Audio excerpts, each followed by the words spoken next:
तुमच्या जाहिरातीसाठी एक संधी मोठ्या प्रेक्षकांपर्यंत पोहोचवा. व्यवसाय असो किंवा इव्हेंट, विकासनामा सोबत जाहिरात करा. स्क्रीनवरील नंबरवर आजच संपर्क करा. विकासनामा, तुमचा आवाज, तुमची जाहिरात. तसंच विकासनामाला सबस्क्राईब करा आणि अपडेटेड रहा.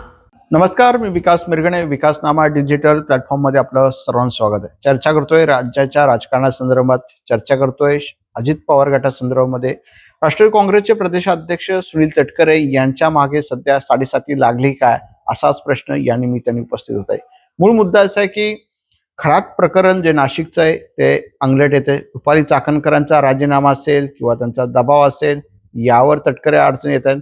रोहित पवार सातत्याने तटकरेंवर ज्या पद्धतीने आरोप करतायत, विमान दुर्घटना असेल, राष्ट्रवादी काँग्रेसचे पक्ष म्हणून बळकवण्याचा प्रयत्न असेल, हे सातत्याने रोहित पवार आरोप करतायत. याआधी सुद्धा महेंद्र थोरवेंनी वेगवेगळ्या पद्धतीने तटकरेंवर मंगेश काळोख हत्याकांडामध्ये आरोप लावण्यात आलेले आहे. एकूणच काय, सातत्याने मग रुपाली ठोंबरे ज्या आहेत पुण्यातल्या राष्ट्रवादी काँग्रेसच्या नेत्या, त्या सुद्धा तटकरेंवर आम्ही बॉस मानत नाही. एकूणच काय, रायगडच्या राजकारणामध्ये किंवा राज्याच्या राजकारणामध्ये सुनील तटकरेंना सध्या साडेसाती लागली का? सुनील तटकरे हुशार, मातब्बेर असे राजकारणी रायगडच्या किंवा राज्याच्या राजकारणामध्ये आपण ओळखला जातो. जनसंपर्क दांडगा, रायगडामध्ये पक्ष विस्तार वाढवण्याचं आणि रायगडामध्ये दबदबा असणारा हा नेता आता मात्र रायगडच्या राजकारणामध्ये मात्र कचाट्यामध्ये राज्याच्या राजकारणामध्ये सापडलेला आहे. काल सुद्धा फोटोवरून तो नकळत किंवा राष्ट्रीय काँग्रेसच्या कार्यकर्त्याने नकळत मध्ये त्या फोटोवर अजित पवार आणि सुनीता पवारांचे फोटो नव्हते, पण त्याच्यावरून सुद्धा मोठ्या प्रमाणात राजकारण झालं. एकूणच काय, या सध्या परिस्थिती बघितली तर मग रुपाली चाकणकर असले तटकरेंची भागीदारी आहे याची चर्चा होते. मग रुपाली चाकणकरांना इतका अभय का दिलं जातं? विरोधी पक्षाकडून सातत्याने आरोप केले जाते. मग तटकरे इतके अभय का देतात रुपाली चाकणकरांना महिला म्हणून? हे सगळे प्रश्न विचारले जात आहेत. हे तुम्ही आम्ही नाही, हे सर्वसामान्य लोक जे आहेत, मतदार आहे, या सध्याच्या खरात मॅटरमध्ये, खरात प्रकरणावर हे लोक बोलू लागले. जी तटकरेंची प्रतिमा होती या सगळ्या प्रकरणामध्ये मलिन झालेली आहे, हेही तितकंच वास्तवय. म्हणजे शरद पवार गटाची प्रतिमा तर मी म्हणत खरात रुपाली चाकणकर तटकरे यांच्यामुळे तर झालेले, पुन्हा झिरवळ्याने डोकं वर काढलेले आहे. एकूणच काय, सध्या अजित पवार गट हा अडचणीत सापडलाय, यावर आपण बोललेलंच आहे. बरं, एकूणच काय, तटकरेंना साडेसाती कोणाचे लागले? तर ह्या सगळ्या लोकांची सध्या साडेसाती लागले दिसून येते. मातब्बर नेता, राजकारणामध्ये असलेला दबदबा, मंत्रिमंडळामध्ये काम करत होते त्यावेळेला सुद्धा त्यांचा दबदबा असायचा. विलासराव देशमुख किंवा नंतर पृथ्वीराज चव्हाण, सुशीलकुमार शिंदे, अशा सगळ्या नेत्यांसोबत त्यांचे सलोख्याचे संबंध राहिलेले आहेत. म्हणजे तटकरे हे हुशार आहेत, काम करणारं नेतृत्व आहे, अभ्यासू आहेत आणि आपल्या कार्यकर्त्यांसाठी, पक्षासाठी किंवा जिल्ह्यासाठी झगडणारा हा नेता आहे. मात्र आपण जर विचार केला, आपण सध्या तटकरे इतक्या अडचणीत सापडलेत, म्हणजे सातत्याने इतक्या प्रकारचे खालच्या पातळीवर किंवा त्यांच्यावर एकदम आक्रमकपणे प्रहार सध्या जोरात सुरू झालेले आहेत. म्हणजे रोहित पवार दिवसातून एक दोन वेळा तटकरेंना आरोप करतायत की पक्षाचा कंट्रोल प्रफुल्ल पटेल आणि सुनील तटकरे घेत आहेत. त्याच्यामध्ये विमान दुर्घटनेमध्येचे आरोप झालेले आहेत, चौकशी वगैरे या संदर्भामध्ये.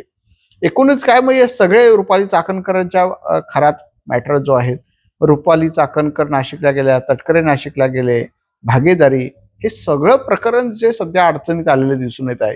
एकूणच काय, ही सगळी प्रतिमा जी तटकऱ्यांची मलिन झालेली आहे, त्या खरातपेक्षा रुपाली चाकणकरांना अभय का दिलं, याच्यावर जो प्रश्नचिन्ह निर्माण झाला गेला, त्याच्यावर खरं त्यांची प्रतिमा मलिन झाली का? तर हो, झाली. कारण रुपाली चाकणकरांच्या व्यक्तिमत्वाभोवती जे प्रश्न निर्माण झाले, त्यांच्या व्यक्तिमत्वाभोवती जे प्रश्न सोशल मीडियातून उभे होत आहेत आणि त्याला अभय देण्याचा प्रयत्न, म्हणजे तुम्ही राज्य महिला आयोगाच्या अध्यक्ष असताना अशा प्रकारचं पाय धुणं, आणि जो महिला आयोग आहे ज्यांचं छळ केला जातो, ज्यांचं तिथे त्या पूर्णपणे शोषण महिलांचं झालं, आणि राज्य महिला आयोग जर त्यांना साथ देत असतील आणि तटकरे गप्प राहत असतील किंवा, तर हे सगळं प्रश्न निर्माण झालेलं आहे. एकूणच काय, तटकरेंना इतकी साडेसाती लागली कशी काय, हा एक महत्वाचा मुद्दा आहे. राजकारणामध्ये चढ उतार अनेकदा तटकरेंनी पाहिलं. ज्यावेळी शेतकरी कामगार पक्षाने दबावाचं राजकारण केलं, त्यावेळी तटकरेंना राजीनामा द्यावा लागला. त्यावेळी विलासराव देशमुख मुख्यमंत्री होते, त्यावेळेला त्यांना राजीनामा द्यावा लागला शेतकरी कामगार पक्षाच्या राजकीय दबावामुळे.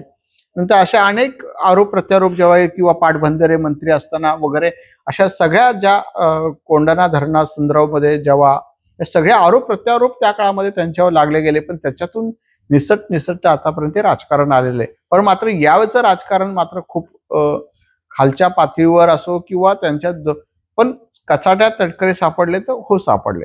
आता याच्यातून मार्ग बाहेर काढत कारण मुळामध्ये सुनीता पवार ह्या महिला आहेत.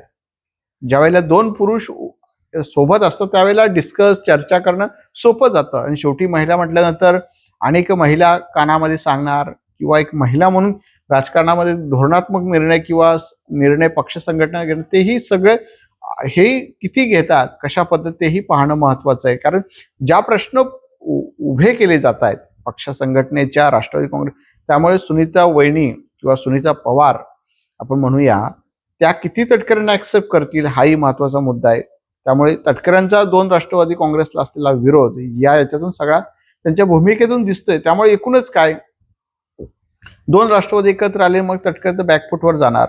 आणि आताही सुनीता पवार ज्यांनी हाती घेतलेले आहेत त्याही शिकतायत. अनेक वर्ष जरी संघर्षात किंवा राज्याच्या किंवा घरामध्ये राजकारण जवळून पाहिलं असलं तरी प्रत्यक्षात राजकारणात उतरवणं, प्रत्यक्षात काम करणं आणि त्याची जबाबदारी सांभाळणं हा वेगळा भाग असतो. पाहणं, करणं, कृती हे वेगवेगळ्या जरी घटनाक्रम असल्या तरी प्रत्यक्षात आता मात्र या सगळ्याच गोष्टी तटकऱ्यांसाठी सोप्या नाहीयेत.